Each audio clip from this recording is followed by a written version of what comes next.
Welcome to our channel. Today we how to deploy preventative health screenings with Quest Diagnostics, detailed guide step by step clearly. To deploy preventative health screenings with Quest Diagnostics, start by identifying the target population. Understand their specific health needs and demographics.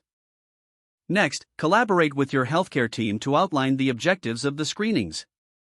Determine the types of screenings that will be offered, such as blood tests or wellness assessments. Research local regulations and requirements for preventative health screenings. Reach out to Quest Diagnostics to establish a partnership. Discuss your goals and explore their available services. Request information on the logistics of the screenings, including timelines and materials.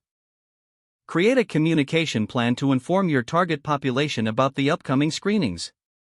Utilize digital platforms, social media, and community events to spread the word. Prepare educational materials that explain the benefits of preventative screenings. Schedule the screenings, ensuring adequate time and resources for each session. Train your staff on the process, emphasizing the importance of patient interaction. Coordinate with Quest Diagnostics for the necessary equipment and supplies. On the day of the screening, set up a welcoming environment for participants. Ensure all necessary paperwork is easily accessible for patients. Provide clear instructions on the screening process to facilitate a smooth experience. Collect data from the screenings to analyze outcomes and effectiveness. Follow up with participants to share results and recommendations. Evaluate the program's success and gather feedback for continuous improvement. Consider ways to expand services based on the initial outcomes and community needs. Finally, document the entire process to create a comprehensive resource for future screenings.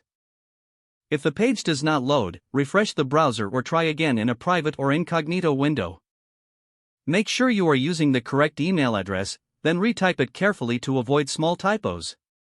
If your password is not accepted, use the reset option and create a new strong password you can remember.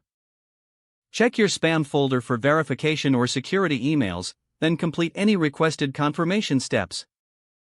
Enable two-factor authentication if available to improve account security and reduce unauthorized access risk. After signing in, review your profile details so your contact information and settings are accurate and current. Don't forget to like this video and subscribe to our channel for more step-by-step tech guides.